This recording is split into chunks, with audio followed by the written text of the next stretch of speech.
Okay, now we're going there. And then let's see, our Instagram is always like 10 seconds behind everything else. There we go. Okay, so I just want you to say something, whatever, so I can just double check the sound. Yeah, g'day, g'day. I'm Alobar Jones. I'm the founder and leader of the Earthguard Astral Projection Group. And Perfect. we've Okay, taken let it me as just our check the personal sound mission. real quick Is it before we working? proceed. Yeah, I'm just going to hear so it sounds good. Yep. Okay. Oh, there's a little bit of an echo. Hold on. Let me just make sure we do not.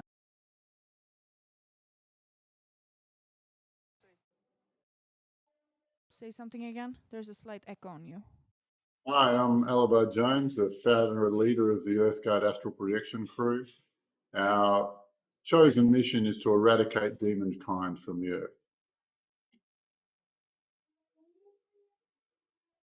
Just 1 second. Hold on. Okay, much better. Now it works. Sweet. That is wonderful.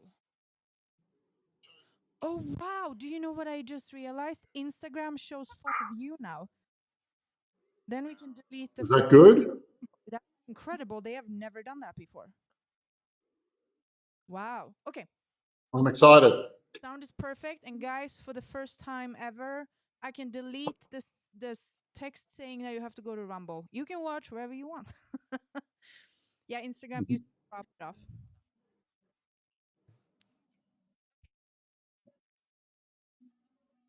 Wait, what is playing? There.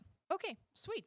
Now everything should be working. Okay, guys, everybody, welcome back to Facts with Maaxx. We have episode 33 today, and I'm a number person, and I like 3s, 6s, and 9s. So we have a perfect guest for episode 33, and I've been wanting to have him on for a while, and you guys probably know who he is because before I knew who this man was, I did a post on my social media that was called Interview with a Demon. That was a clip from his YouTube channel. And I didn't know who he was at all. Watched this clip and then we got connected. And I'm super excited. And I am now in his Astral Travel class. So now I'm going to let you introduce yourself now when we don't have an echo. G'day, g'day, world. Yeah, I'm Alobar Jones. I'm the founder and leader of the Earthguard Astral Projection Crew. I'm probably one of the top 10 exorcists in the world, or definitely in the English-speaking world. And I just love what I do. I just absolutely love being able to visit the other side at will and do whatever it is I choose to do there. Like it's a real playground once you get into it. Mm-hmm. How did you get into that? What made you think that you wanted to do that? Desperation, actually. Yeah. Pure desperation. I was in Alcoholics Anonymous. I worked their program very, very hard. They even made me secretary of the board for the city I was in. And I did the 12 steps 3 times in 1 year with diminishing returns. I knew I wasn't normal. I knew I wasn't the same as everyone else. So I started looking at other therapy types. And psychology was bloody useless. 6 of the 12 steps talk about religion. So I thought I better go out and get a bloody God. All right, I'm going to go God shopping. And so I went to the old school church and they were a bit useless. Went to the newer school churches, the happy clappy ones. And I said, oh, great. What's your program? They said, find Jesus. I said, okay, great. Okay, so I want books to read. I want a mentor. I want step-by-step instructions so that I know that when I'm praying, I'm not just talking to the wind. I'm actually talking to the J-man himself. And they looked at me like I had 2 heads. They'd never had anybody ask that question, so I was out of there again. I went and hung out with the Buddhists for a while, and they've got something, but you got to hang around with them for 5 or 10 years before they show you the good stuff. Yeah. But the hippies, they just wanted money, and I had some of that. So I did an astral projection course, and that paid dividends. So then I did another one and another one. I ended up going to 15 different instructors, staying in ashrams in India. Mm-hmm. I lived in a cave for 2 weeks here in Australia, just as part of an initiation. You had And I've done, no idea. Okay, I'm going to tell you something about the cave later. Go ahead. yeah, yeah. Well, look, and that was all more than 15 years ago. So it's just sort of taken over my life, and I'm just loving it, absolutely loving it. Like every week I meditate and reawaken a part of myself and rediscover something that wasn't known by humankind before. Mm-hmm. There's so much to learn. It's a Don't think of it as anything other than a technology. Mm-hmm.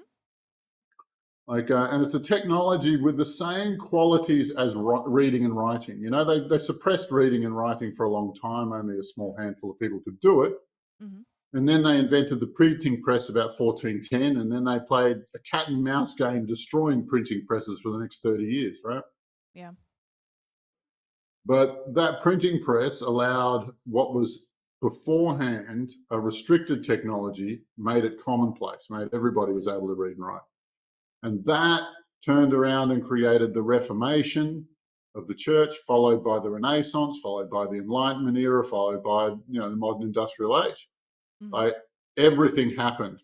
We got out of what was known as the Dark Ages because of reading and writing. And I think that astral projection is a technology with the same qualities. Every human can do it. It's not just for the mystical, magical people who were born under a certain star or their family. That's all bullshit. We all have the anatomy required to do it. It's just we've never been taught it. And it's a suppressed technology, and it does so many wonderful things. Yeah. Do you believe that this is going to be a technology in a near or far future that everybody will know, just like reading and writing? Well, I'm pushing for it now. I think meditation is a movement that's gaining a lot of traction. Yeah. A few years ago, a friend of mine was doing a PhD in psychology, and she looked at all of the top researching universities, and all of Mm-hmm. their research was in the effects of meditation. That's where they were going. I actually had a conversation on X. I don't, obviously I'm posting a little bit about Mhm. stuff, but there was somebody that started this conversation or argument with me saying that all of this stuff is fake and basically demanded proof. And I said, well, first of all, I'm not obligated to prove anything, but I said, how about you go learn how to do it and I'll see you there, I said. Because, I Yeah, mean, you're not totally. supposed to prove what you experience, and why would we need to? Because anybody out there, if somebody doesn't believe in this, what do you have to lose? What if it's true? What if it is? Well, yeah. Well, look, and I think believe is just the wrong word. Either it is a fact or it is not a fact. It does like belief shouldn't be part of this whole question. And if everybody listening, I'll give you the demonstration now. I'll walk you through an exercise and you'll cast your first spell. Does Yes. everybody just take it? So if you're listening now, Mm-hmm. that means sit down, get whatever crap is on your lap or anything that's nearby, you just clear it away. And I'll give you a second. All right. Now, I want you to sit down with your palms on your lap facing upwards. And I want you to close your eyes. And I want you to imagine wind coming down the middle of your head, from the above your head, through your head, down your shoulders, down through your arms, and out through your palms. And you should feel a little jet flame sputter to life. Just get that visualization clear. Just have that continuous flow of wind down your arms and out the palms of your hands. Yep. Yeah, just take a second to yeah, there you go. And yep, just feel that heat or buzzing sensation. It's a little bit different because chances are your nervous system does not know how to interpret this. So it's going to give you some fuzzy answers. And what I want you to do is take your palms and just push them together about 6 or 8 inches apart. And I want you to feel the sort of tension between the two flames as they touch. There's a little bit of magnet, like when you're trying to push magnets together, there's a little bit of a friction there.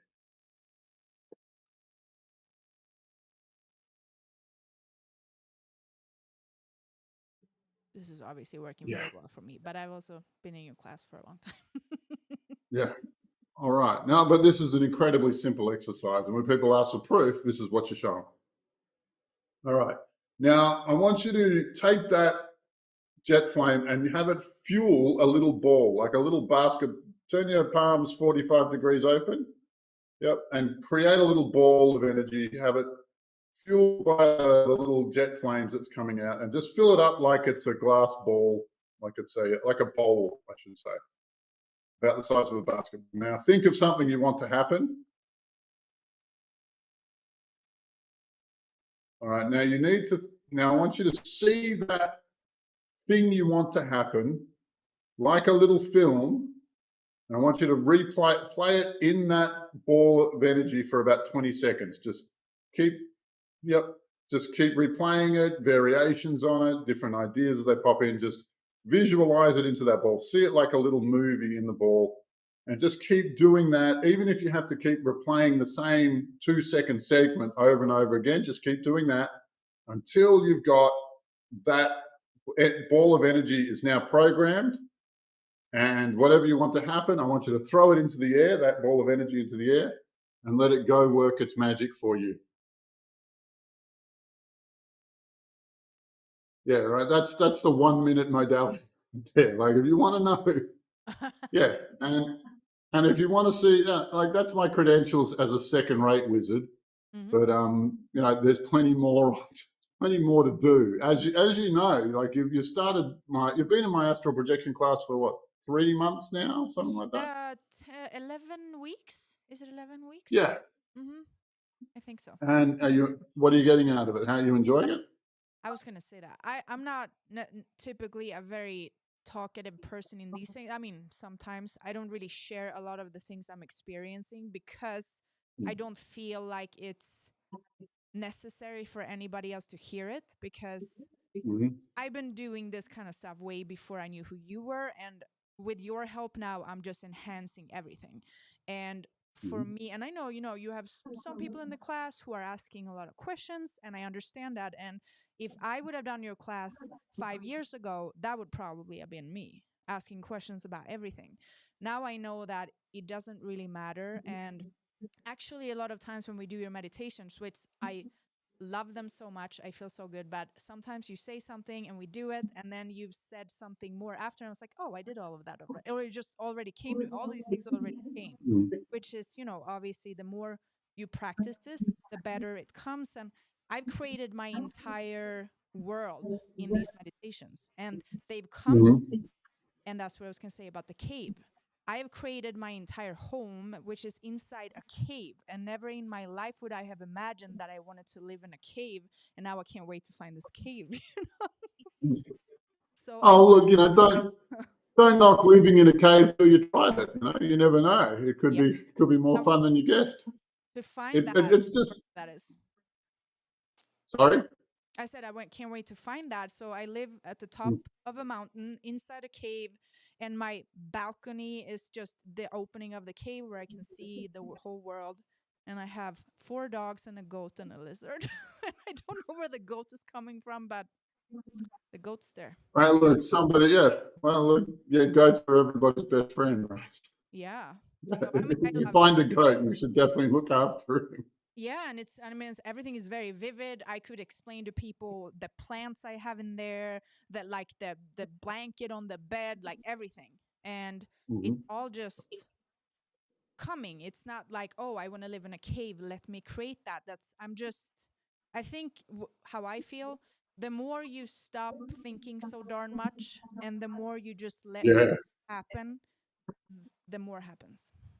Well, look, with manifestation, what Mm. often happens is people go, "I want a red car," Yeah. and then they'll put it out to the world, and then they grab it with their claws and they drag it back, and they go, "I want it to be a Lamborghini."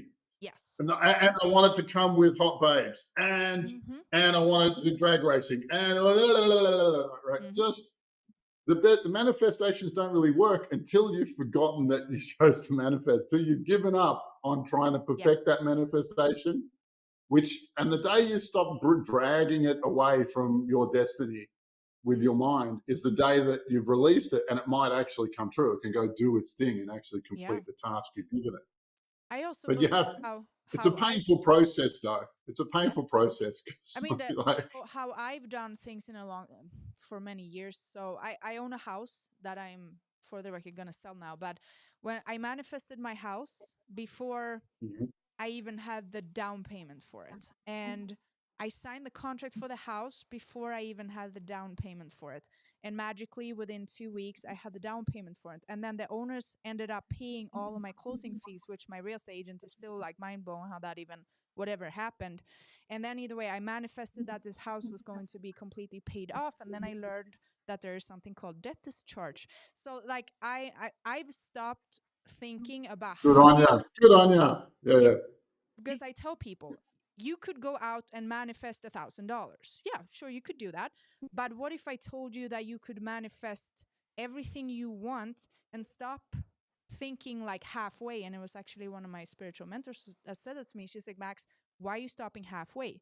You manifested this amount of money because you wanted it for that. Why don't you just manifest that? And I mean, crazy things happen. Joel got a free motorcycle some time back, and you never know how things are going to come to you. Not saying that you Yeah. can't manifest a sum of money, you definitely can, but I think sometimes people need to just remove all these limitations, right? And just Ah, look, I very, very early in when I was starting to play around with magic, I met a guy.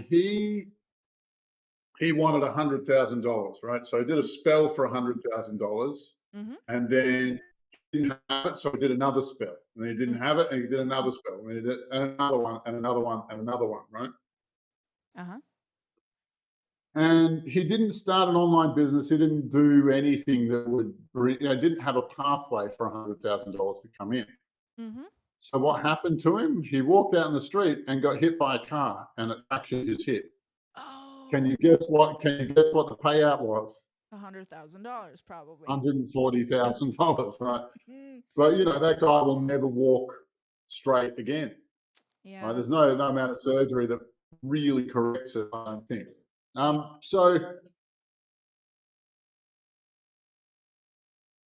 asking for money is really like, hang on, it's really the least powerful thing that you can do, Mm-hmm. right? Money's an intermediary. I can't use, $100,000. I could buy a house, I could buy a car, I could go on a holiday that lasts for 5 years. Like I could do all sorts of things with $100,000. Mm-hmm. But so why am I manifesting the money when I can actually just manifest the thing I really want? And I had another friend. She says I've been manifesting the money for a computer for 3 months now. And then when I manifested for a computer, it showed up in a week. Like, Yeah. yeah, it's really, yeah, yeah. Don't ask for the intermediary step. Yes, exactly. Ask for the results you want. Yeah, Yeah. somebody, I had a call with one of my spiritual mentors, probably, I don't know, sometime last year. And she said, do you see any limitations to saving all the children in the world, which we're doing with the nourishment and the food technology and everything? And I don't remember Mhm. what I answered her, but I guess I probably said something about money. And she said, but Maaxx, why are you stopping halfway? Why are you not manifesting the children to be saved? Why do you need something to save them? Just manifest them being saved. And I was like, oh gosh, she's so right though. So I just changed my mindset completely and just stopped caring about the money, and somehow I always have them. Yeah, yeah. If you're focusing on money, you're doing it wrong Yeah. in whatever it is you're doing. Mm-hmm. Like if you keep focusing on delivering things that are useful to people, Mm-hmm. the money will take care of itself. Yes. Like you just want to be useful, be helpful, be kind, be productive. Yeah. Like it'll present itself. It's very, very straightforward. Absolutely. Somebody was asking, where is your class? So I said alobarjones.com. You guys can go Hmm. to his So website here. Where is it showing there? yeah, And yeah. Astral Travel Training. But so we're in the middle of the class, or can they still sign up right now? I don't think so, right? Well, no, no, no. My classes at the moment go for 52 weeks. Each week there's a 2-hour class. We cover one aspect of spirituality, and then we keep going on and on and on.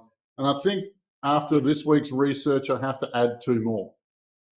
Okay, so they can join if they wanted to. Oh yeah, well, what's going to happen is I have an intake in the first week of July, end of June, first week of July. And if you want to be invited on that course, go onto my website and put your email in. And so when I'm doing the intake, you can click, click, click, and you'll be part of that. And I work with people, some very experienced people like yourself, and others who are complete noobs. And there's useful material for everybody. It's not that difficult to understand. Actually, astral projection is not that hard at all. Not really hard at all. But what I'm offering you in the course of a year, or more than a year now, is what to do when you get there. All the tricks I learned from 15 different teachers, all of the things that I learned from my own research, all the things that I share. It's a massive volume of knowledge, and if you go onto the website, you can look at the class list. And if you can find someone who's teaching anything that comprehensive, please let me know. I'm dying to see somebody running a course that matches it. I don't think you'll find a more comprehensive class anywhere. Yes, there's even just in these 11 weeks we've done, there has been a lot of things. Absolutely. Yeah. There's no filler in this class, is there? What? There's no filler. No. There's no chaff. I actually had a conversation with, so we have a guy that just recently started our Acemannan food technology, and he used to be a remote viewer for the military. So him and we were having a conversation, and I mean, he's been going through crazy stuff. He had cancer, he almost died, and all the PTSD and everything. But he was telling me a little bit about the remote viewing, and I just briefly told him about, I'm doing your class, and I was just telling him a little bit about what we do, and he said, "Oh wow, I wish the military taught us these things, because they just throw them out there basically." And then he said he came back home with all of these demons, and his wife left him. And after the conversation with him, I even more so understand why we're doing things the way we do with you, and how important it is that you actually take the time to do that, and not just like go right in there, because you don't know what you're going to experience, right? Or what you're going to attach to you. You're going into, it's like you're going into a world you don't understand. It's like getting off at the airport in Nairobi. Is that Nigeria? Nigeria, I think. Like, you get off the plane, and you don't know who's who at all. Is this a real police uniform? Is he going to help me? Are police even honest there, or is it actually a fake uniform? I wouldn't even know. You wouldn't even know. And so, one of the things I do is I already know all of the traps and all of the pitfalls of early astral projectors. I know this because I've fallen in on all of them. I tested them one by one, and I made sure they really are problems. Well, maybe, I don't know, would you want to share any story? Is there anything you can share? Yeah, okay. Most people connect with deities. Right? Most people have, or an ascended master. A lot of people like connecting with Jesus or Buddha or Maitreya or, anyone you can name who's a deity or a living saint. For yourself, it's even, we're going to help you get in touch with Freya, the Norse goddess Freya, for whom we name Friday, Thor's Day, Friday, Freya's Day. But pronunciations change over time. What happens quite often is, for an amateur astral projector, they turn around, they go, "I would like to meet Buddha." And there's any number of imposters who'll jump into the gap and go, "Hey, I'm Buddha, I promise you, I really am." And whether or not that's true, it's usually not, because when all of the energy in this area, all of the spiritual energy comes out of humans. Right, there's nothing outside of us. We are the generators. We're the ones who are fueling our reality. And those guys need us to survive. The day that a deity, nobody prays to a deity, is the day that deity starts to die. The day that their energy starts to cycle down, as it invariably will. And so there's a lot of profit for non-corporeal spirits to lie to you and take your energy and take your attention and lead you down the garden path and lead you into traps and curses and tell you that they're blessings. It's a really, really common thing. And a lot of people who start astral projecting and start talking to deities end up talking with something that end up connecting with something that we call false light, or the pretend version of the world we want to connect with. And during our class, we have methods to preclude or to mitigate or to exclude those beings that would like to play with us, but aren't who they say they are. Those little bit. That's one of the key ones. That's really, really a very, very. It's one that I think more than half of people who get involved in spirituality and astral projection fall for, and I fell for it for a long time too. But it took a while to sort of click that this is not quite right. These are not the messages I should be getting. This is not the story I should be hearing. Yeah. Does that make sense what I'm talking about? To me, it does. I don't Mm-hmm. know here.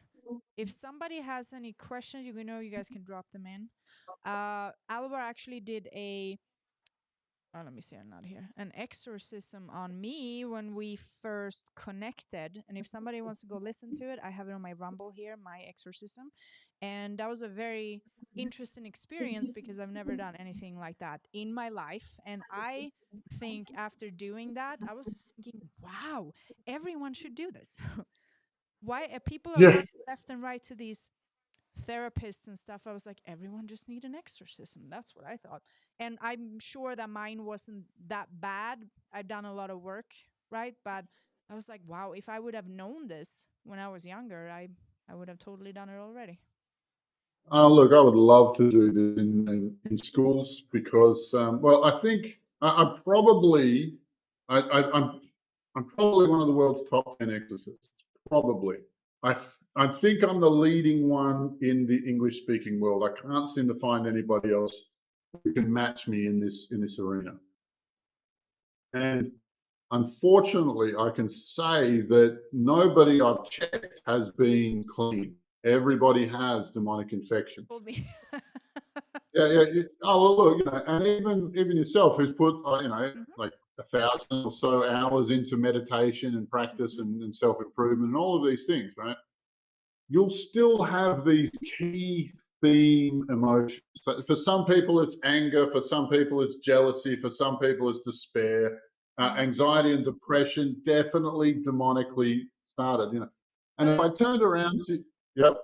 There was one thing that I can actually mention here. So when you were doing it on me, because I think that sometimes maybe people think that if you have a demon, you're an evil person.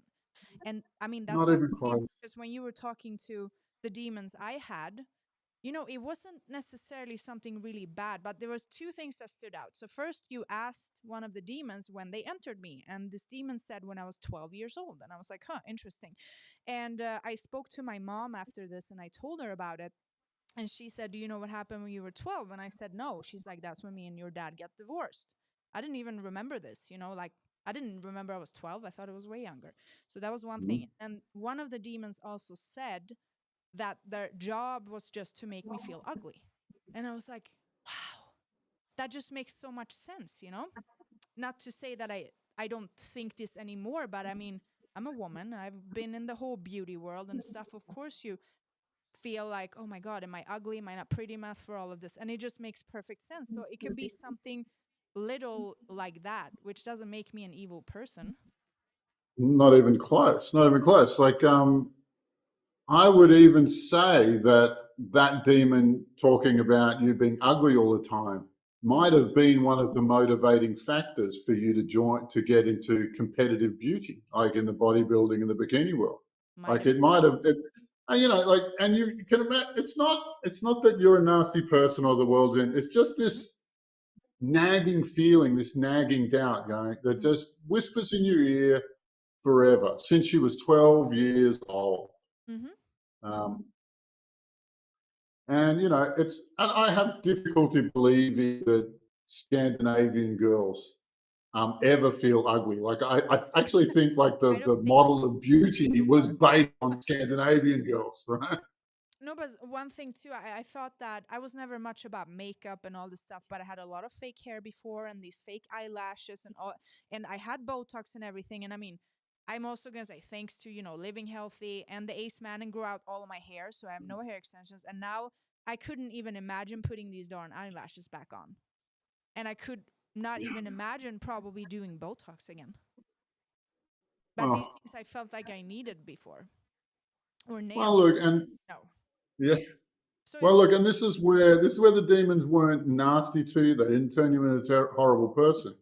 They mm-hmm, just sort of unbalanced your personality a little bit, like you had, as though you had something to compensate for, when uh-huh, that really wasn't the case.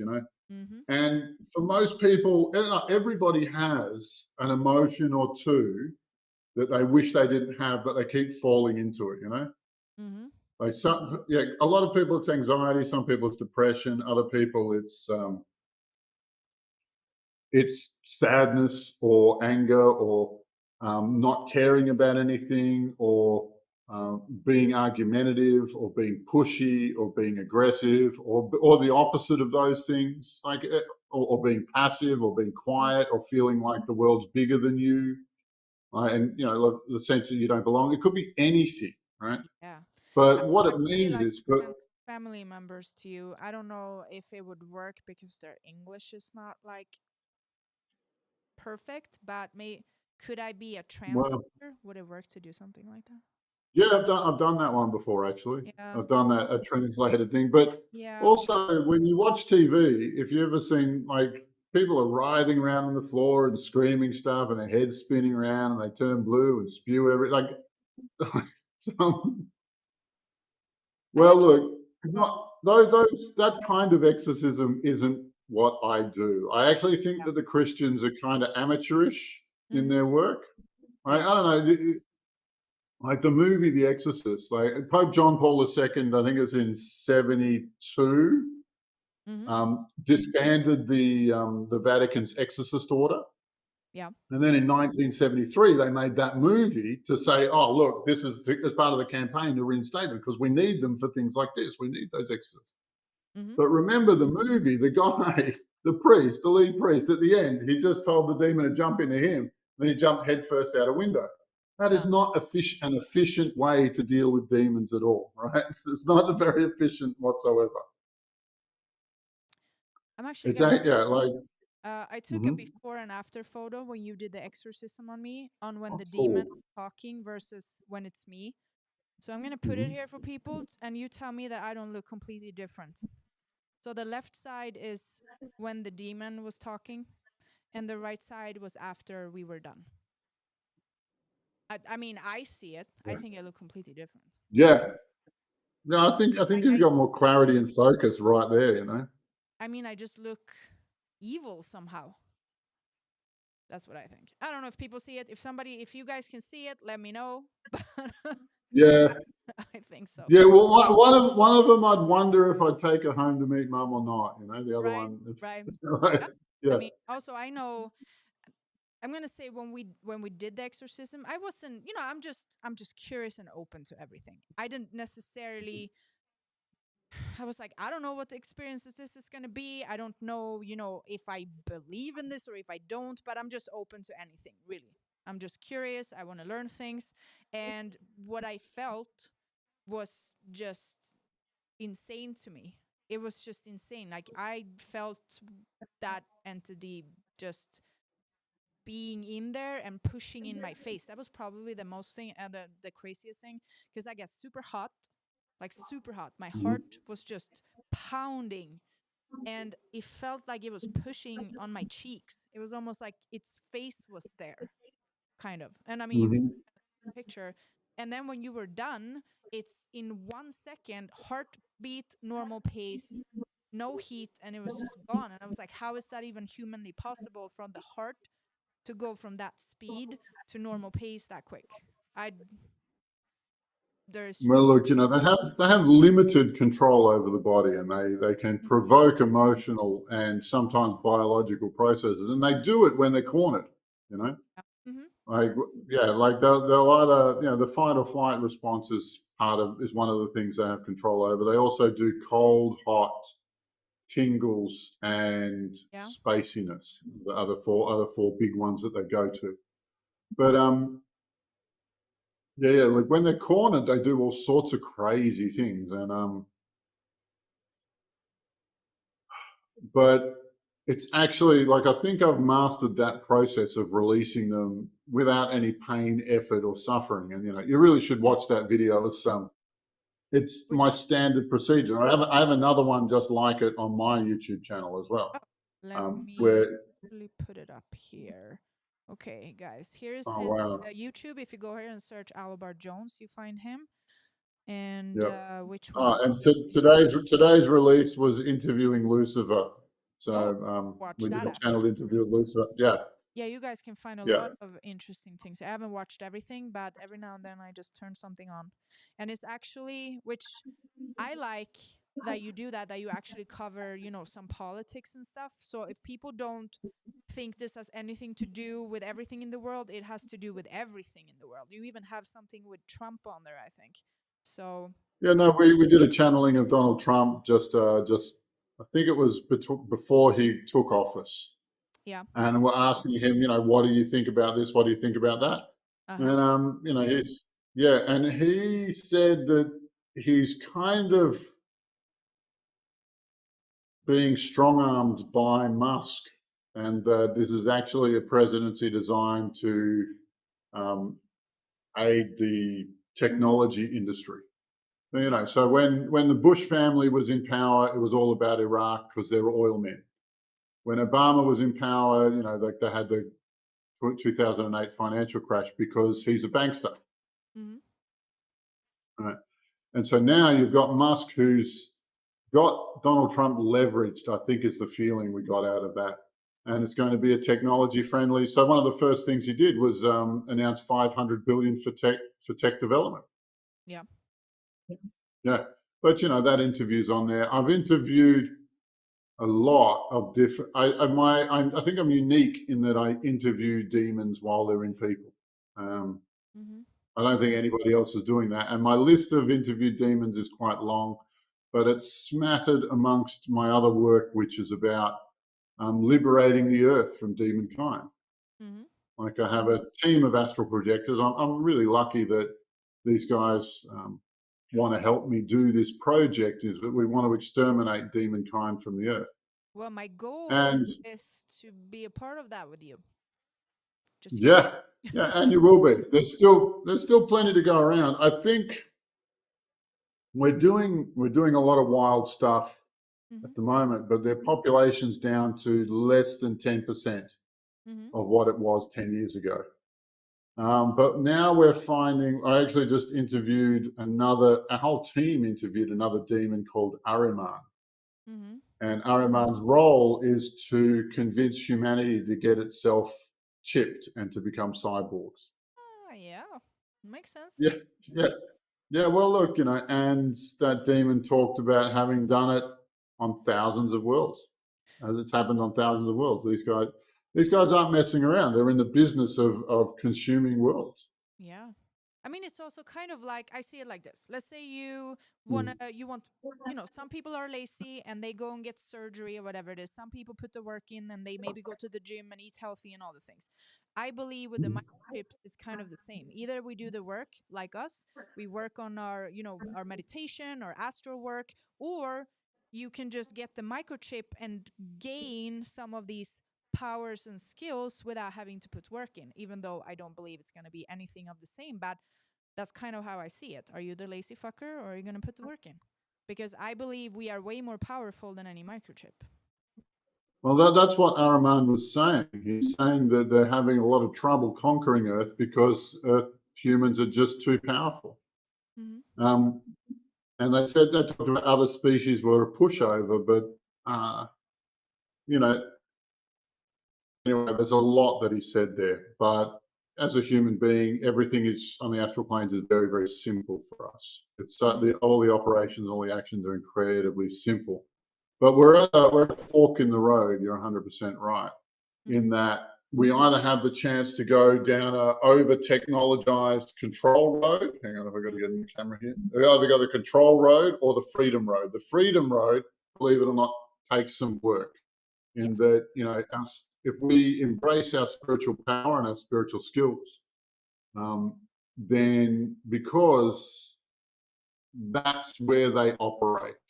That's where the dark side operates. They want us to be technologically strong and spiritually weak. Yeah, and that's why you go to church, you're not going to get much out of that spirituality. It's not going to solve any of your problems. And Islam's worse. You know, and these major religions, they're not as structurally strong as you would guess. And that research is chosen. You see, the Vatican has about 10,000 saints listed right now, and each saint has to have 2 miracles under their belt, 2 verified miracles, which gives us a sample group of 20,000 miracles. Like, you can study miracles from these 20,000 examples. And if you think about it for a minute, once you've got 20,000 examples, it's not a miracle. You can figure out how to reproduce these results, right? If you've got all these really prayerful people, and then they can create a miracle, put it together for 10 seconds. If you really wanted to know how miracles are done, you could figure it out. You know, you could do that research, you do your homework, but no, we're not choosing to do that. That would be helpful and useful. That's exactly why we're not going to do that. But I just want to speak to you again that the power of prayer is there. If that example isn't strong enough for you, I can give you plenty more. You see, if you want to control the world, you need to have a technological edge over the locals. And that technological edge is magic. The Illuminati, the cabal, the unlimited number of secret societies. These guys, their education is in magic. The thing that makes them agents of the dark side is their capacity to do magic. And and at the same time, at the other corner of their mouth, they lie to us and tell us it's not real. They promote guys like Richard Dawkins, who just says it's all bull crap, and gets an international world tour. He's been sponsored by the same guys who are doing black magic behind everyone's backs. They don't. And so these lying, cheating, the lying, cheating scoundrels at the top are only at the top because they can do magic to maintain their position there. If they couldn't do that, then they wouldn't be there. No one would listen to them. Their policies are junk, are absolute nonsense. So, it's not because they're smarter. These guys are systematically wrecking countries one by one, and through that, wrecking the whole world. Like, and think about government policy. Can you think of one thing a government has done where you go, that was a good idea, I'm glad they did that. That was really helpful. That's going to help people. And ever since if you can't think of sovereignty, it's even more like I've been down the rabbit hole on sovereignty and common law. So I have a common law handbook, and I've been using these things a few times now in different ways, and I even have a common law license, common law certificate, everything. And when you really start to read these things, I'm just going to read one thing because I believe it's probably the same all over the world, obviously with slight changes depending on the country. No, it's everywhere because it's part of the UCC, the Uniform Commercial Code, which is everywhere in the world. So here, all men decide for themselves whether they want to participate in the institutions of men or not. The United States Supreme Court, or whatever country you're in, confirmed this when they say every man is independent of all laws except those prescribed by nature. He is not bound by any institutions formed by his fellow man without his consent. So why are everybody walking around there just doing all the bullshit when you don't have to? Yeah. And also what people don't know, if you were to ever go to court, and then in court they say, do you understand? If you say yes, you just gave them jurisdiction over yourself. So if you are ever in court, I'm gonna give you one piece of advice: say no. Yeah, look, I've been arrested on the basis of using that law. Like in the big cities, Melbourne or Sydney, Uh-huh. You can say things to a policeman and then they'll get back in their car and go away. Yep. But I tried it in a country town and they just threw me in the lockup overnight. It Uh-huh. what that means is What did that, you do after? Can you sue them for it? huh? Can you sue them for it? I'm sure you could. Well, look, and I talked to a few of the local guys here, Mhm. and they said, look, we're very well aware of the individual policeman that you're talking about, and he is one of the worst behaved characters in the Yeah, district. I mean, And you he's, bump into rejection doesn't mean he was right though. yeah, but when I did go to court and I asked him, I said, was I friendly? Was I helpful? Did I blow in the bag like you asked? Was I answering your questions? Was I doing everything you wanted me to do? Yes. Then why did you arrest me? And then the judge answered, he didn't know why he arrested me. And then the judge had to offer him an answer. And he goes, oh, yeah, that. Because they got like, you know, yeah, it's Okay, like so sometimes, so what I was going to say is like the straw man stuff is good, it's correct, mm-hmm. but sometimes they just cheat. Oh yeah, yeah. Sometimes, Absolutely. That's yeah. why I have been talking some with this, and I have this guy Taylor who's a freaking genius. Like one thing we've been doing Mhm. now, we recorded it. I haven't had time to edit. We call the credit bureaus and just ask them to remove the account because they can't legally share your private information. So we call, like he is just running these people over, and they're just like, "Okay, sir, the accounts have been removed." The last one, he just hung up in our ear. Everything on recording. So I'm about to edit it, just edit out the private information. But yeah, like all of these people are committing crime, and if you just know that and know why they are Yeah. committing, obviously a lot of research to do. You need Wow. know. Wow. Yeah, no, I would love to hear that. I would absolutely And love to hear that. I'm about to evict a tenant from my house, and we're just putting up the lawsuit because this lady believes that she has the system on her side. I think she's done it before.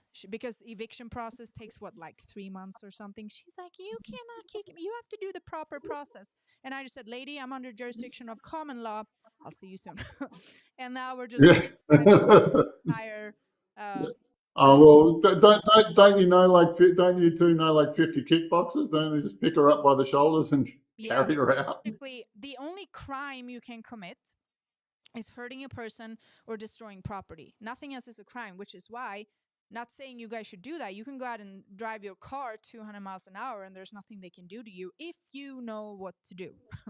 So people Yeah. shouldn't just go out and do this. Or same, like if they ask for your license, they are not legally right to ask you for it. That's a crime in itself, but you need to know what to say. And if you are to go to court, you need to know what to say. You can't just stand there, he did the wrong thing. And they're like, okay, cool. you know, like, No, no, they're going to cheat. They're going to cheat. But like, oh, you always got to. They ask you for your licensing, and I think I'm going to use my right to remain silent on that question.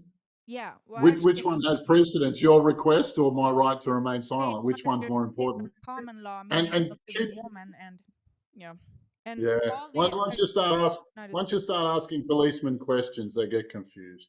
yeah. They're But not that all the smart. laws in the United States are created for corporations, and when you have a social security here, you are a corporation until you are not, and then no laws apply to you anymore. I'm no longer a corporation. I'm a living woman, meaning none of their laws apply to me. But you need to know how to say it, and I also have. I mean, like I have new licenses and everything. It says we are the living men and living women created this. No, that's not it. This one. The name holder of this license has the inalienable right to travel freely and unhindered wherever and whenever they choose. But according to law, I never even have to show them that.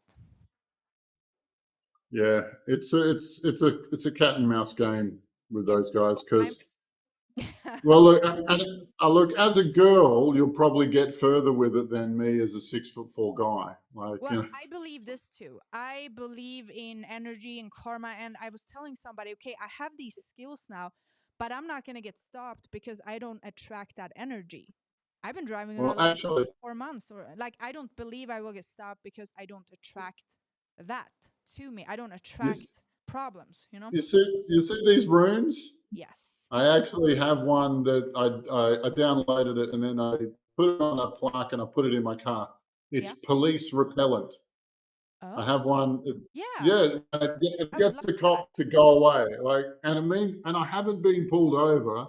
since my car has a rune for police repellent in it Oh, I anymore. want to do that. Uh, The guy I oh, connected with, the I, rune guy, he also told me about his friend. She always bakes pies every week, and she puts runes in the pie before they eat them. oh, what an awesome chick! Yeah, no, I usually make that police repellent rune for all my friends, and everybody I give a little piece of wood with the police repellent. And I go, this is an awesome gift. I love this.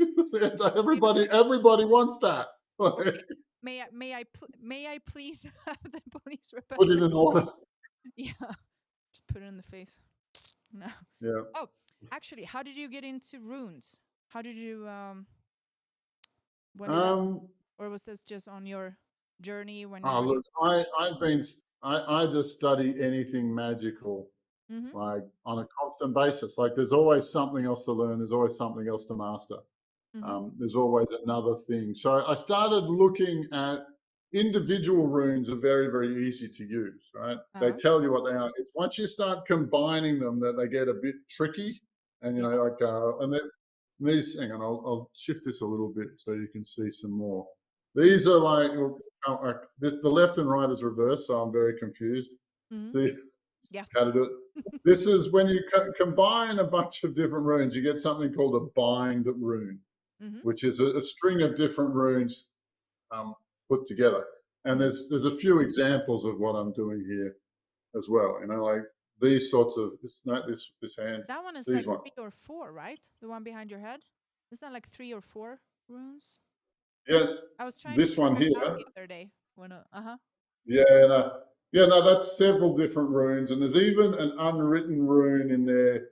The word for courage is in there as well, which is a Mhm. single symbol. But at the moment I'm downloading I meditate and download and get the rune that I'm looking for. I actually Mhm. the funny ones I've had like 5 people sell their house within a week based on the sell a house rune. Wait, And so I sell yeah. a house rune. Yeah, please. Oh yeah, you're selling your house, aren't you? Yeah, yeah. Well, I just need to get the lady out of the house, but my real estate agent is ready to do it. So the thing is, she has the code to the item. Okay, funny story. So my friend went over to collect the rent. Obviously, the lady didn't have it. So while we're on FaceTime and she's distracted trying to call Metro and stuff, my we just changed the code on the house. So, but there's I get notifications on my phone all the time. So now she just leaves the door open. Like I will get a notification that says your door is open, and I was like, oh, You cheater.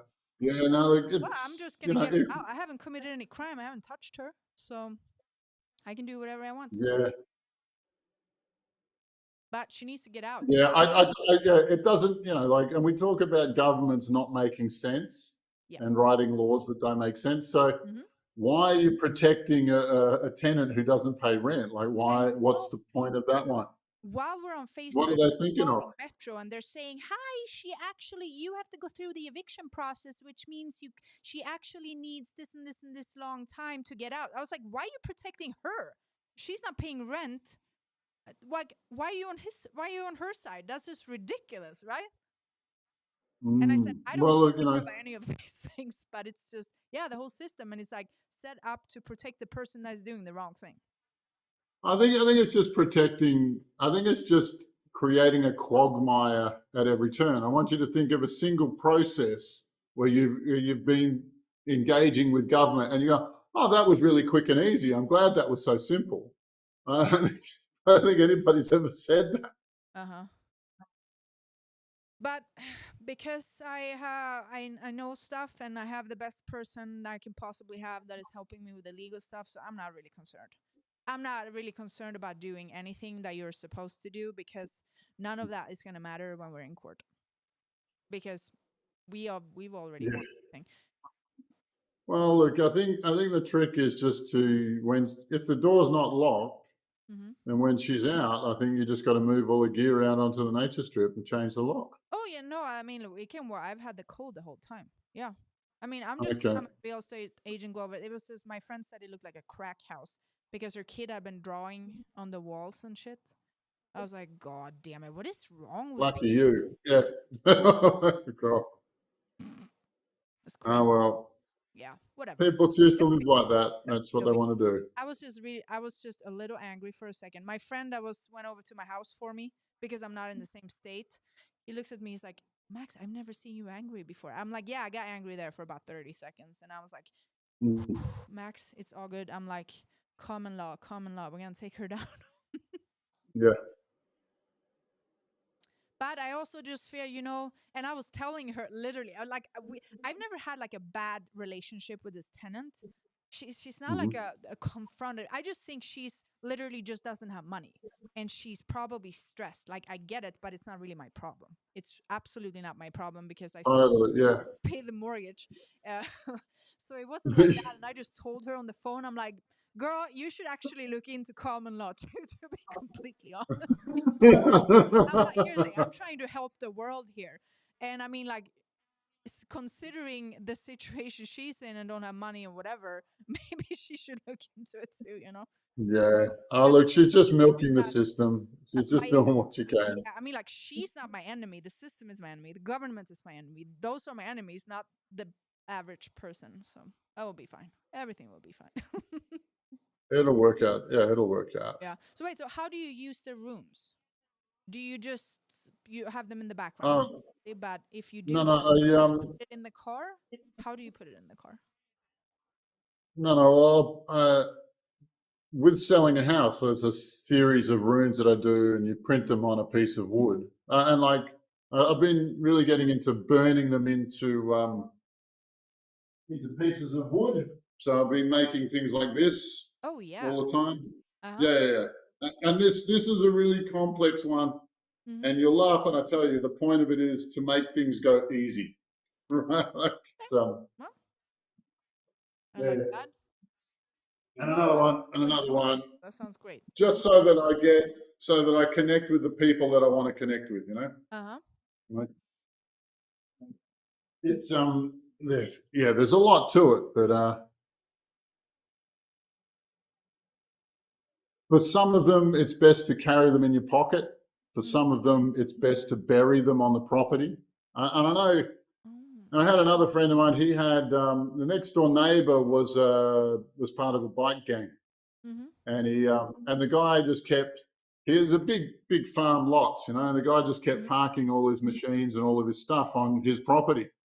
Yeah. And we made a couple of these runes, he's looking for a confrontation. Uh huh. And so my friend goes, there's got to be another way. And so I made a couple of runes for him. And, within 2 weeks, it started parking on the inside.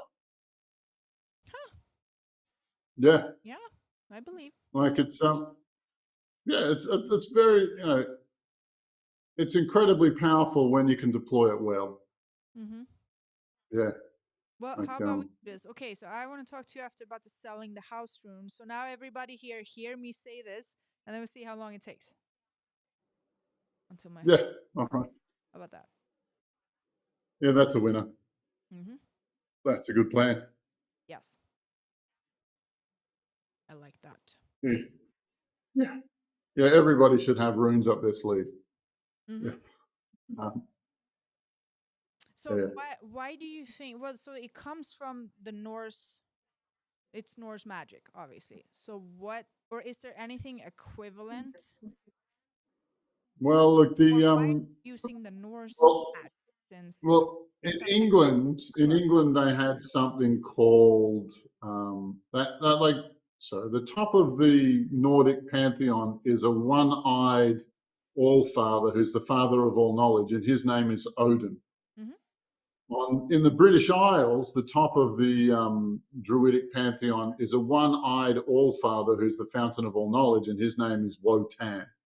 Yes. So Odin and Wotan, right? So they're very similar. And Druidism across Europe was a little bit different everywhere you went. It changed region to region, and they had a right. Oh God, I got this left and right thing on it.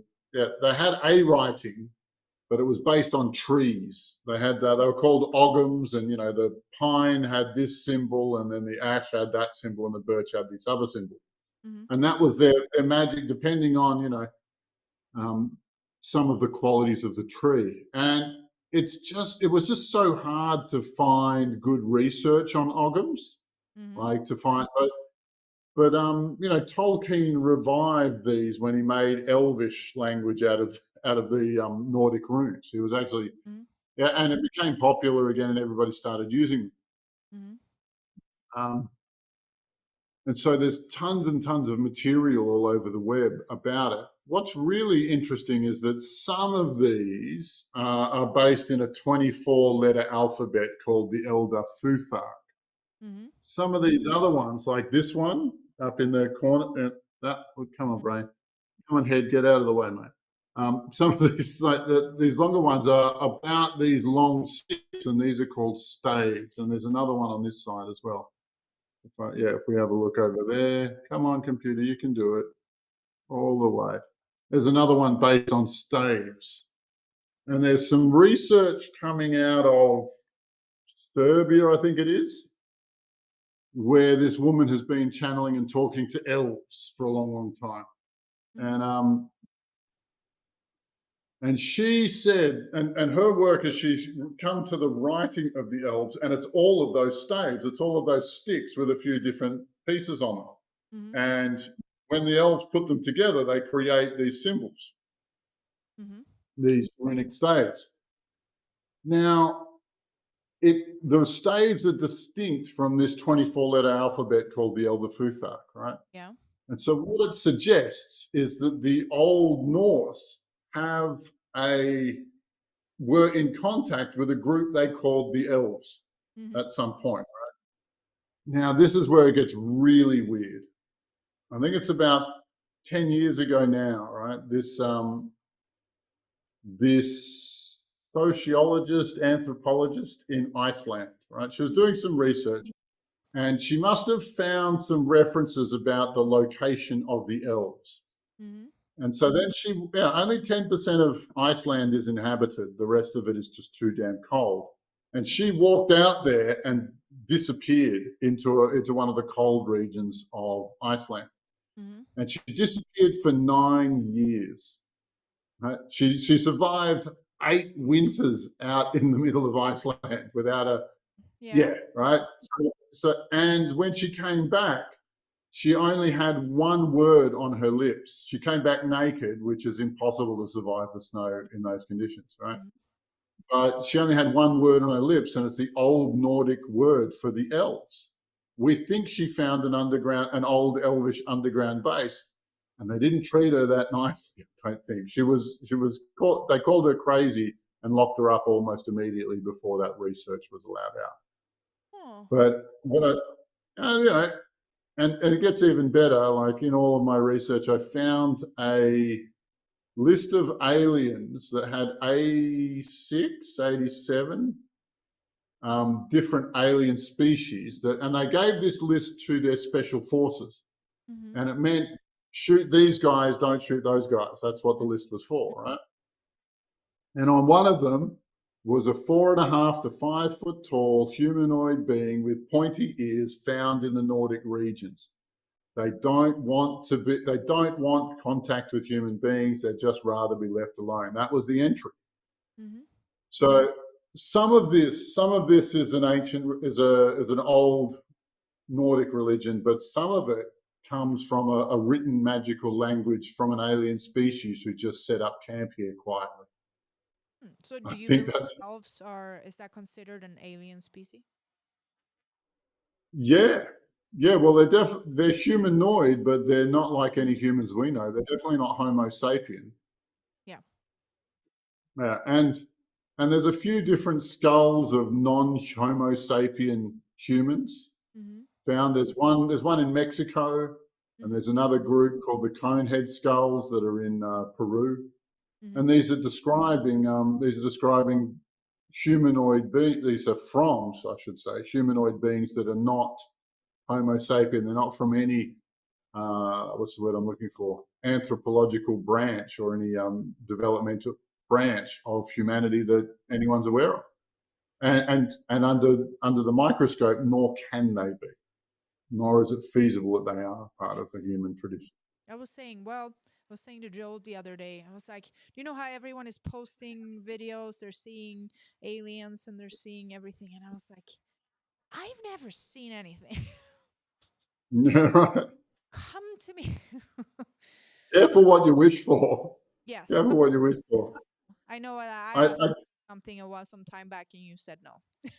Don't do that. I I know. don't do that. Yeah. Well, I've No, actually no. I did a meditation once, and I've always had my divided thoughts about Dr. Greer, but I used to follow his stuff for some time. Mhm. Now, not trust him very much, but I was reading about his connect with ET's meditation, right? So I did a meditation once, and I started, this, okay, I want to connect with them, and I felt something that did not feel good.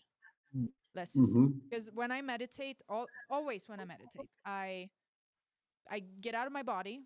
I don't feel my body. I don't feel my heartbeat. Nothing. It's just I can feel the presence of my body, but I don't actually feel it. And suddenly I get heart palpitations, and I mean really bad. So I snapped myself out of it, and I was like, what was that? And then I never did it Yeah. again. But it was very strange. Yeah. Look, and if there are a lot of nefarious spirits on Earth at the moment that are Mm, undermining everything they touch. mm, And if you don't have procedures to make sure that you don't connect with the bad guys, then yeah, chances are that's exactly what will happen, because yeah. they've got programs that are very, very focused on catching human attention. Yes. Well, that is why I am doing your class. Thank you, sweetie. I Thank want you. I mean, I want to truly do all the things, but I want to do it right, and I don't want to end up like our dear friend that was not very well for a very long time. So Yeah. but it makes a lot of sense when he explained what they actually do in the military, and I was like, no wonder they all have PTSD if that's Well, look, treat them. yeah, they control people through trauma. Like they don't have humanity's best interests at heart. And No.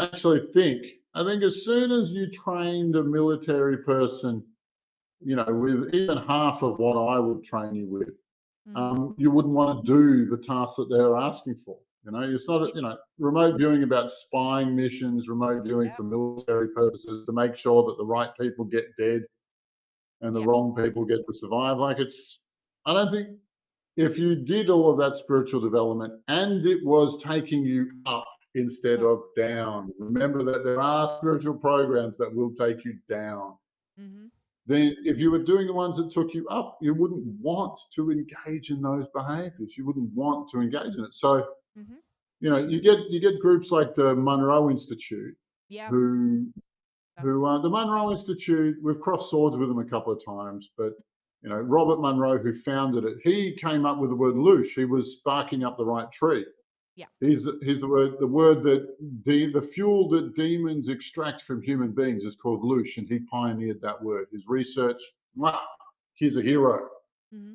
But when he died, one of the secret space program, a guy called McMonigal, who came out of the Stargate programs, Mm-hmm. took it over, and now it's a recruiting ground for the three-letter organizations. And Yes. I would question, I can't, I haven't looked at their programs, I haven't seen what they do, but I would question very much if it's 100% pure, the work they're Yeah. giving you. And Well, I've, they and started I've it, actually had, I'm sure, but I don't think what it is now. I always wanted to go there. We talked about it so many times, but there was always something that made us not do it. Then I got connected with you, and I was like, okay, this is obviously why we never went. We wanted to well, look, and thing that told us to not go. yeah, well, look, in the group that you started with in that class, they actually sent a spy to see if they could figure out what I know, if they could learn what I know. Oh yeah. Yeah, well, look, and it was King B who turned around and he says, "Oh, we almost went and studied the institute." And I'd actually had people from my astral projection team dream that the Monroe Institute was going to send spies to my class. Yeah. And then, when King B mentioned the Monroe Institute, I said, "Oh yeah, my friends have had dreams that there's somebody in this class who's a spy from the Monroe Institute," and I got hit by a wave of fear. And Oh. then it was recorded, and then I turned around and said, "And if I figure out who you are, I'm going to fuck you up." And Oh then my. I got another wave of Remember. fear hit me. I watched the recording later, Mm. and the lady who it was, we never saw her again. She ran away. Oh, It's just because I was just gonna yeah. say that I am sure I've heard stories from the person that connected us in the first place, and I was just gonna say like, how do you know somebody's intentions? But then also one of the classes you had with us was specifically about knowing people's intention, and I think I've used it several Yeah. times, and I mean, I just think what I've learned through some of the classes we did, especially the tarot class. I love that one. What Mm.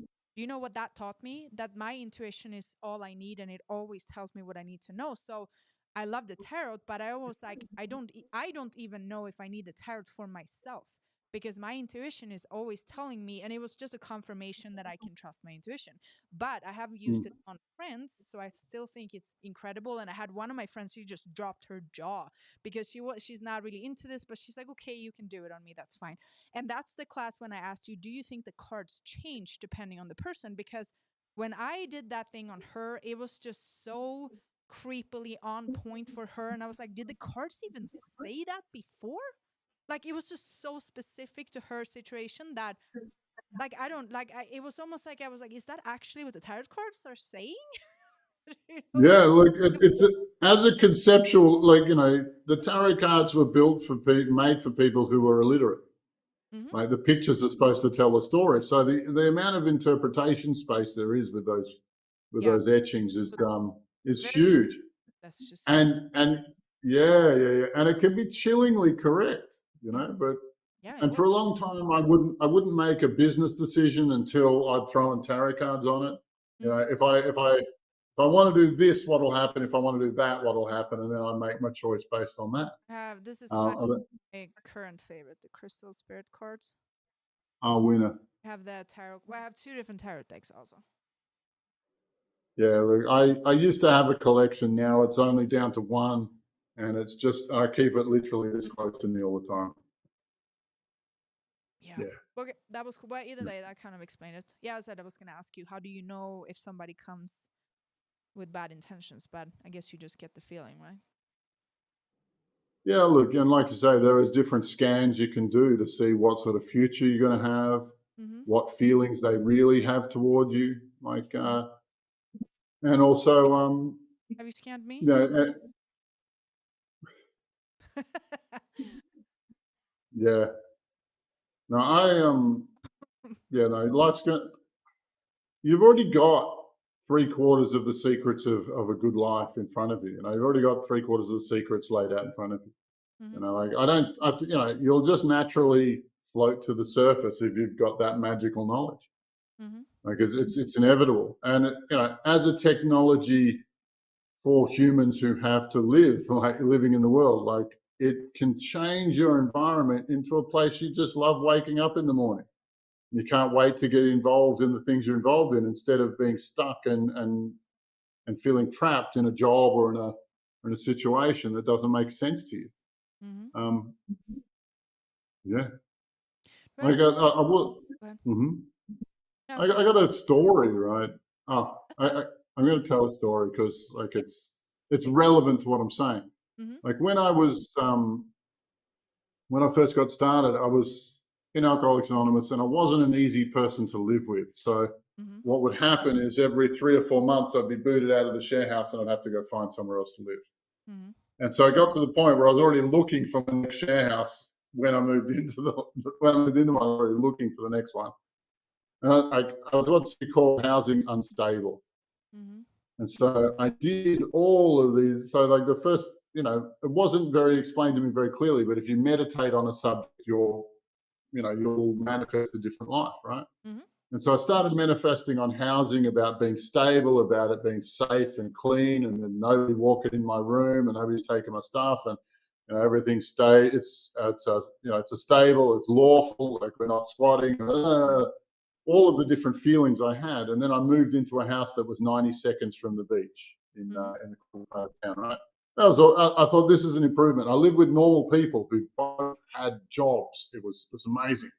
Yeah. And then they sold the house. And as I'm moving out, the real estate agent goes, "Oh my God, you got to fix that, or else it's a breach of contract. Problem."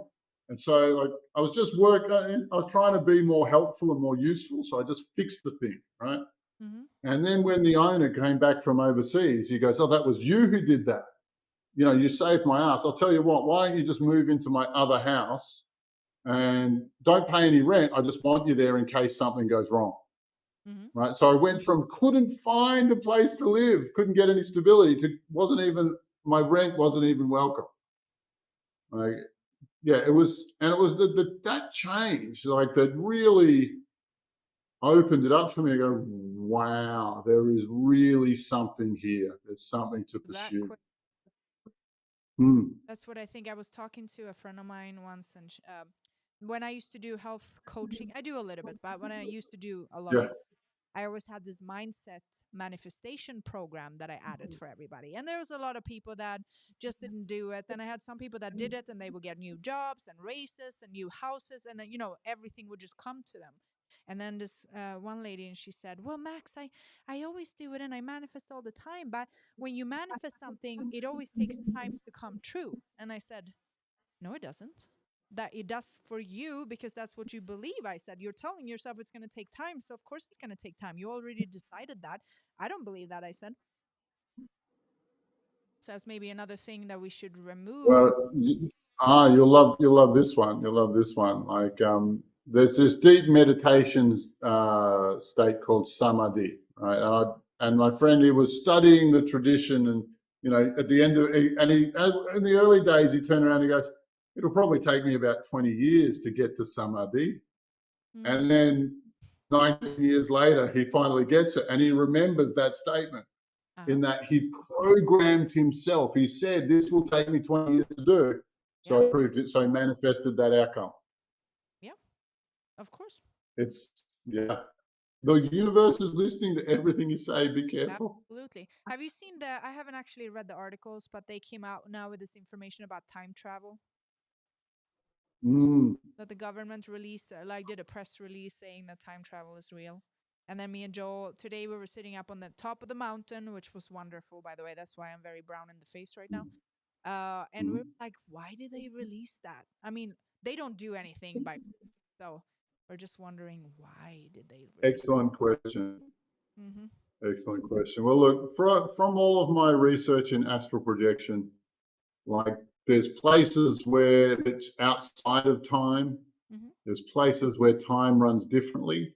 Mm-hmm. And we're definitely sure that the time as it turns on Earth is manipulated. It's not, Earth has a different kind of time to the rest of the galaxy, but we don't understand it well enough to revert that time, to fix it. And, we're working on it. It's like another avenue of research, is the nature of time.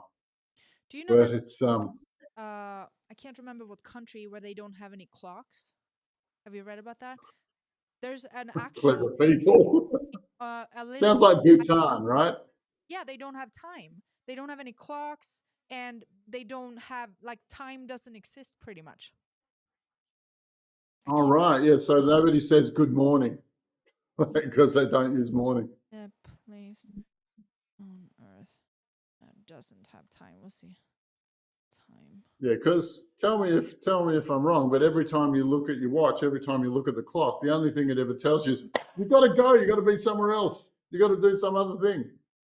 Oh, that's my experience of looking at the clock. So Yeah, I get a it's not so fun. I read some article about this. No time Yeah, but zone. you look for that. But I 2011. will say that we're very, very experienced astral projectors, and we're trying to wrangle the structure of time and how it works. We're trying to figure that one out, and we're having limited success. But I can only imagine that if you had the unlimited resources of the U.S. Army or the U.S. black budgets, that Mm-hmm. figuring out how time works would be a walk, it'd be a cakewalk. If you had access to their physicists and their alien friends, they just lay it all out for you. Yeah.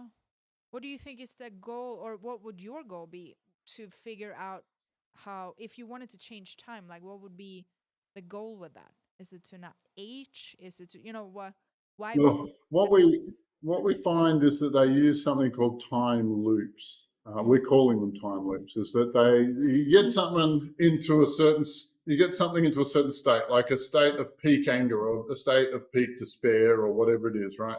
And then you take that moment and you just get it to repeat in a loop over and over again, so that no matter what changes are made in the short term, they revert back to that standard state. And it's sort of like looking into the mirror and seeing the reflection behind you and forward and back and forward and back, and you'll always and it keeps repeating the same image over and over again as it loops through. It's but time is damn confusing. Okay, some days time travels so quickly when you're going to work and you don't even remember the trip. You spend half an hour on the train, you don't remember it. And sometimes when you go to a place that is completely new, time subjectively slows down so you can absorb it all. So you can really see it all. And it's, but that means that time doesn't flow the standard 1 minute per minute. That we're trying, not subjectively, that we're all stuck using. And I went to Mexico for 2012.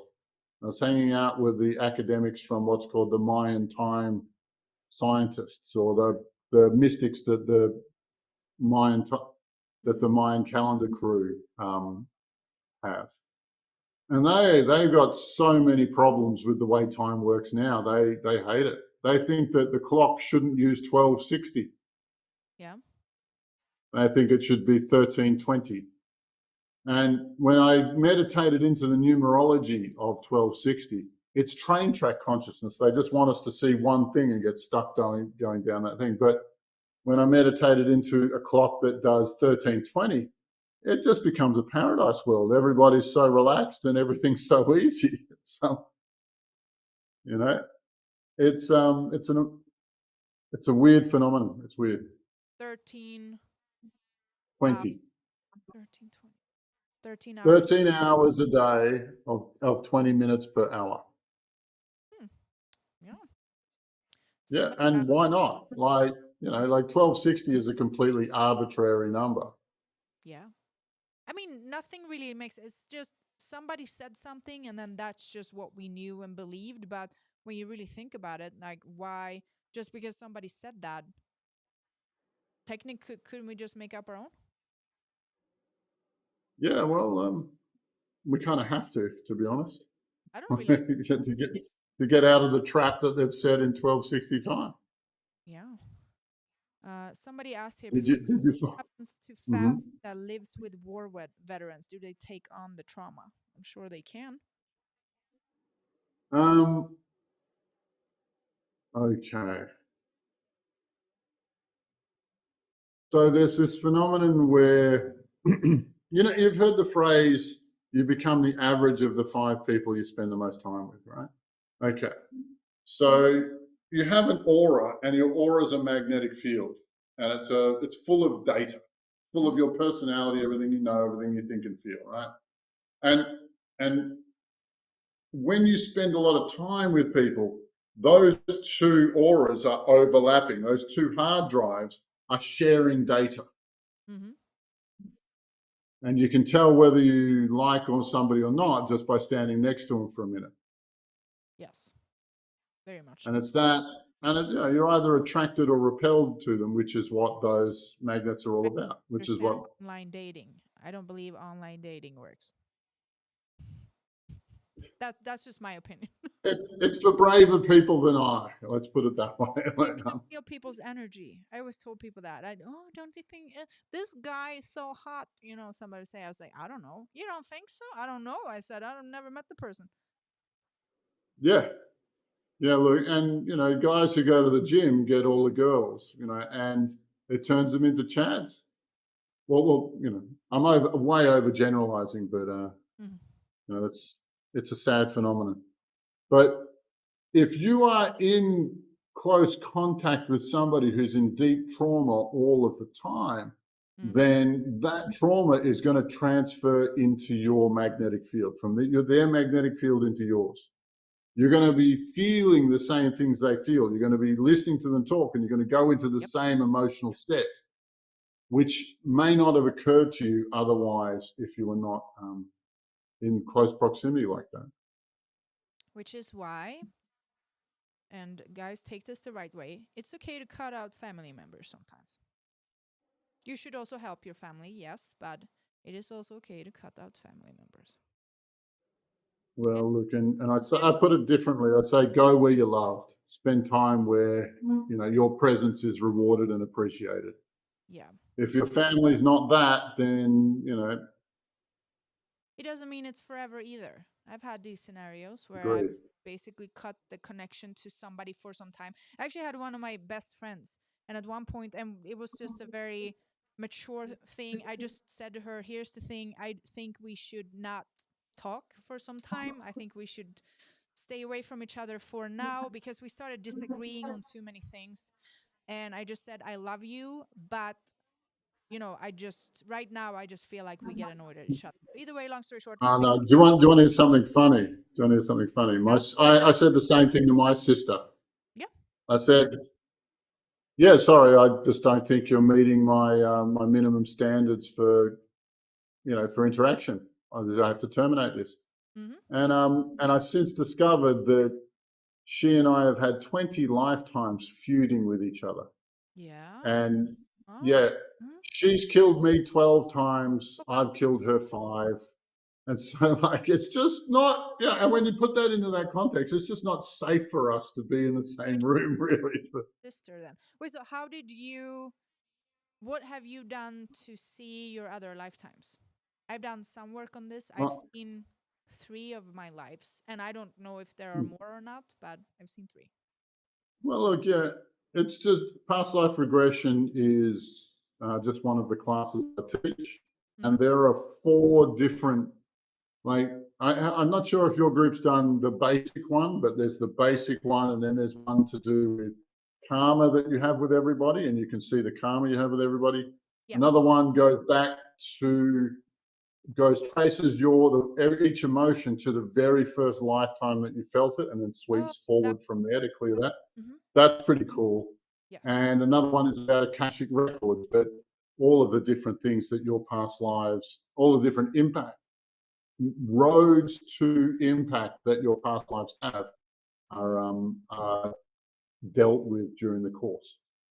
I like There are that. procedures for dealing with that. Yeah. Well, I don't want to teach an incomplete course. Like what's the point of teaching past life regression if you don't link it to the Akashic records or the karmic connection? What's the point? Yeah. Like it's teaching half a story. Mm-hmm. I mean, I'm very. I feel like in the short amount of time, you've definitely covered a lot of things, and I am very Yeah. excited for what's coming next. Well, But what do you yeah. think that people should do? So you have a kid or kids, I know. And what do you think people should do to, for us to make the world better? We obviously need to teach our children or maintain what the children obviously have when they're born, not lose all of this. So what do you think for parents out there? How can they go about this? Or when should they start getting kids? And where Well, should they do? Where should they take them? look, it's if you come to my course, the first class is about emotional self-regulation. Mm-hmm. It's the very, very, like the one with the sphere and the cube. Mm-hmm. And I would, when they reach the age of 7, and they up until the age of 7, they're in constant subconscious, like they haven't developed a conscious mind yet. Mm-hmm. So they're just feeling whatever they're feeling, and that's the only thing that they can fit in their head. When you turn 7, then your brain and your heart sort of separate, and you can think or feel different things. But Mm-hmm. at the age of 7, like I would start teaching them emotional regulation, because Mm-hmm. regulating your emotions is the difference between an adult and a child. Mm-hmm. And so you want to give them that maturity and that presence and that ability to not be triggered by anything or everything that goes on around them. Mm-hmm. Like, and so I would probably start at the age of 7, and just talk about when you feel good about something, here's how you meditate and bolster that. And when you feel bad about something, here's how to wash away that bad feeling. Mm-hmm. And I probably wouldn't teach some of the deeper stuff until they're in their mid to late 20s. Yeah. Because the amount of power to handle and change the world around you is probably more than you would want to give a teenager, Yeah. like, Maybe, yes. there's not that many teenagers who are like, when you're a teenager, lust rules your life, or maybe to some degree at least. Mm-hmm. You're hormonally insane. And if you had all of the magic at your disposal, all it would be about would be manipulating people of the opposite gender, right? Yeah. Or there'd be a lot of that, I should say. Mm-hmm. And I don't think that's we should give them access to those tools till they're a bit older. Probably not. Okay. Yeah. Good point. I've Yeah. actually noticed so I got a little lizard a while ago, and something I've noticed is, so I take him out for a little walk every day when it's nice weather. Mhm. He gets sun. And this little guy, I think it's a guy, we don't actually know the sex, but he is sending so much energy. And I've been feeling, and I was like, it's crazy, like my whole arm. And then Joel held him the other. He's like, wow. He's like, this guy is sending a lot of energy. I said, I know, it's insane. Actually, it's really cool. Not in a bad way. It doesn't feel like it's a bad No, bad thing, but it's really interesting. Which is probably God bless you having lizard friends. That's beautiful. That's sweet. yeah. Well, he's Yeah. amazing actually. He's super Yeah. cute. He likes to hang out. I saw the photo of him. He's a lovely little dude. Yeah, he does I can just watch him. He does the most interesting things. Yeah, we have a lizard in our half in our garage, half in the backyard. Yeah. And we feed him regularly. We call him Fred. And Uh, since he's moved in, we have more cockroaches. All the oh, cockroaches have all oh, great. disappeared. Yeah. 10 points, Fred. Yeah. So that's why he gets little bits of chicken. That's why we're sharing stuff with him all the Yeah. time. They They wanted did to such a good our job. units here a little while ago. They're like, we have to come in and spray for bugs. And I was like, first of all, I don't want any chemicals in my house. And I said, don't worry about me. There won't be any bugs here. Oh, and today actually we went to the top of the mountain and we saw this tiny little super cute lizard that just came Hmm. out at the rock next to us. It was really cool. I've actually never seen a lizard like that out in the wild. I don't even know what kind he was. I was like, wow, I Yeah. take him. Nature's full of surprises, eh? Yeah. Well, yeah, we climbed up, not all the way to the top, but pretty far. So we went like halfway first and sat there for a little bit, and then, and Hmm. went all the way to the top. And then Joel was like, isn't it crazy how we sat halfway up and you couldn't even feel the sun almost? And he was like, I wonder if there's so much crap in the air. And then we went up to the top and it was a whole different experience. And we actually saw real planes. So our friend is releasing a documentary next month about chemtrails. And it was interesting that you actually mentioned that on our class last as well, because this guy has been traveling around and found people that have secret video. They have been spying on these pilots that spray, and they've done tests on them, and they even got these people to basically say what they're actually doing and why. Confess. Yeah. Oh, wow. Was watching planes and That's important. wow, that's actually a real plane. You see how the smoke is just disappearing as they fly, Hmm. and that's not what you see these days. And I was like, wow, look, the real thing. That's how it's supposed to look. Yeah. Supposed to work. Yeah, so that I don't know exactly the date he released it, but I even found that woman that went viral with her secret audio thing. So they went to see her and a bunch of other people that have a lot of. They've been doing videos and stuff with the pilot. Look, what you're talking about is people who are willing to sell out their species. They know that the stuff they're spraying Yep. is going to poison the soil for 10, 20, 50 generations, right? Yeah. Like, and these guys, week in, week out, they just take the money and pretend, oh, I didn't do it, somebody else would. Yeah. Like that, Not they should understand be that harmed. indirectly they're messing up their entire generation as well, unless they Yeah. live in a weird spot we don't know. But I wouldn't think so. Uh, They're I'm They're really surprised. I'm surprised nobody started publishing their addresses, and these guys aren't getting lynched. yeah, it was. Right now, I'm actually trying to get a hold of. There's a couple that their child was taken away from them because they refused to vaccinate the child, and we found the doctor and everything. I made a post about it, and so the doctor reported them. They took the child from them, so the parents went and kidnapped their child back, so they're now in jail. And it turned out that the child was like For real. and all this stuff, and I was like, can we help these people, because this is absolutely crazy, and this doctor should not be able to leave his house without fear. Like, this is just disgusting. Yeah, I'll publish something on him. Yeah, we need guys like that I want fixed. to do an episode with our guy Taylor, our common law legal guy, who's very genius. And I asked him, I was like, I mean, if we get a hold of them, maybe we could somehow help them in court. But I mean, Mm. if I had a child and they took my child from me because I didn't want to vaccinate them, I would have gone kidnap my child too. Like, we probably all would have done the same thing, right? You better believe it. Yep. So I said, yeah, whatever we can do, I definitely want to try to help them. Crazy stuff going Yeah. on. Either way. No, that's horrific. Yeah. So That's horrific. I'm yeah, let's plan our, so next time we do a live, we're gonna do a channeling of Freya. Yeah. Yeah. No, Freya's and I'm actually quite familiar with Thor and Freya. Like Mm-hmm. I've worked, and I regard them as all deities are constructed. Mm-hmm. All deities are built. And Thor and Freya are everything that a man should be is stored in Thor, and Mm-hmm. everything that a woman should be is stored in, or a Viking woman should be, is stored in Freya. I mean, So it'll be damn straight. Yeah. So I'm curious to see.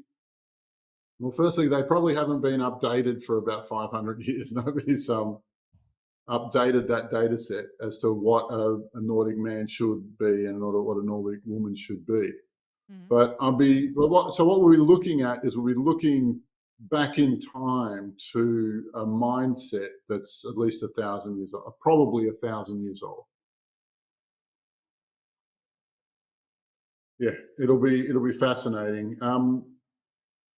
Yeah, I'll do my best, but Freya is I'm a fairly masculine guy, and Freya is a feminine deity, so I'll do my best. No promises on what and how on what it looks like on the other side. Oh yeah. Well, so just as how you would do it through me, correct? Oh, we can do that. Yeah, absolutely. Yeah, that's a much better idea. Yeah, I mean, how would let's. you? Yeah. I mean, whatever. Well, no, well, normally channeling, I would bring them into my body and Uh, ask the questions. But if we do it the other way around, yeah. Look, send me a list of questions, and we'll make that happen because that'll be fabulous. That's a great plan. yes.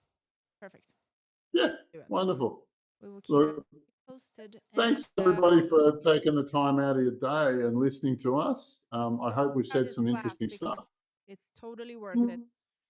I am Yeah, only a small part into it, and it's not been a class where I didn't enjoy what we did.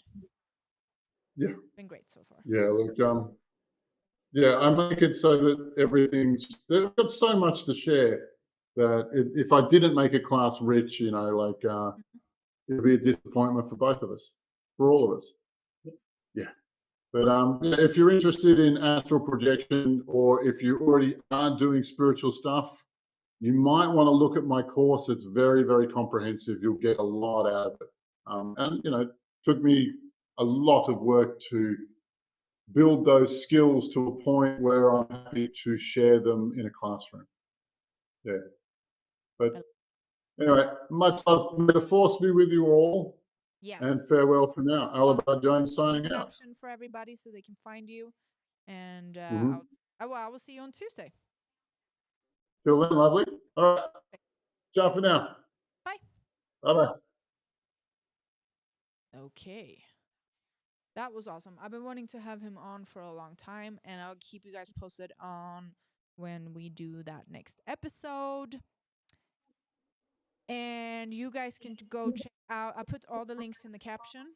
for everything we talked about and the episodes you can go check out. I got so much color today. I need to probably wear like slightly smaller clothes when I go out in the sun now because keep getting super tan in the face and nowhere else. It's kind of funny actually.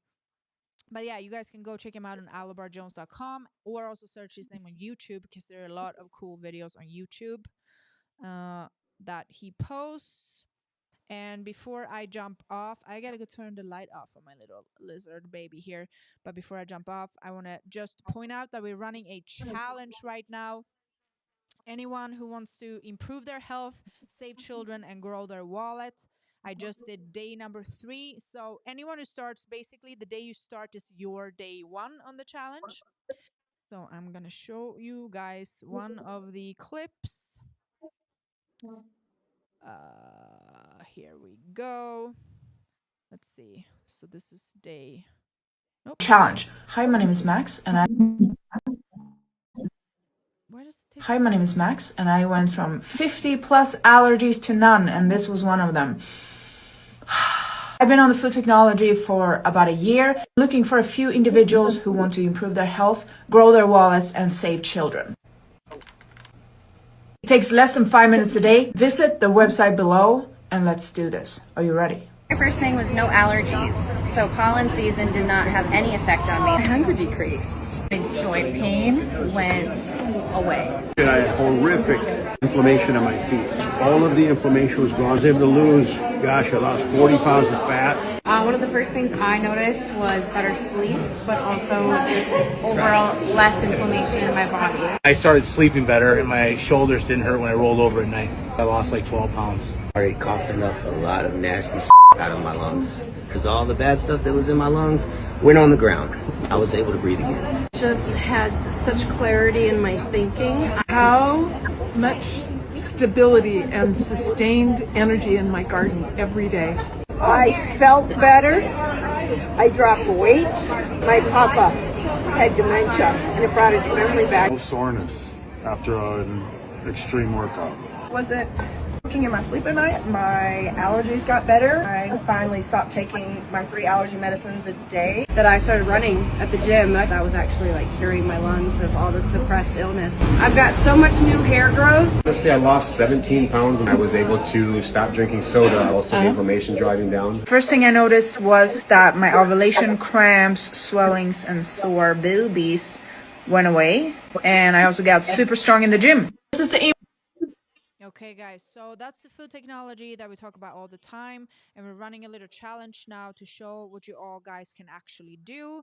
Whether you just want to do it to get healthy, maybe you want to help some people, maybe you want to save kids, or maybe you actually want to make this your main or side income. You can do all of it. And I know there are so many people online who are now affiliates, like on TikTok, and they're selling all this garbage crap that is making people sick, and they don't even care because they're making money. We have 20% commission plus you can get more. It's a minimum of 20%, let's just say. And what freaking company is offering 20% commission? Nobody. And at the same time, you're actually saving people's lives. So in a couple of weeks, we're going to Mexico again. We were there last year meeting some of the kids we nourish. We have 90 different countries with orphanages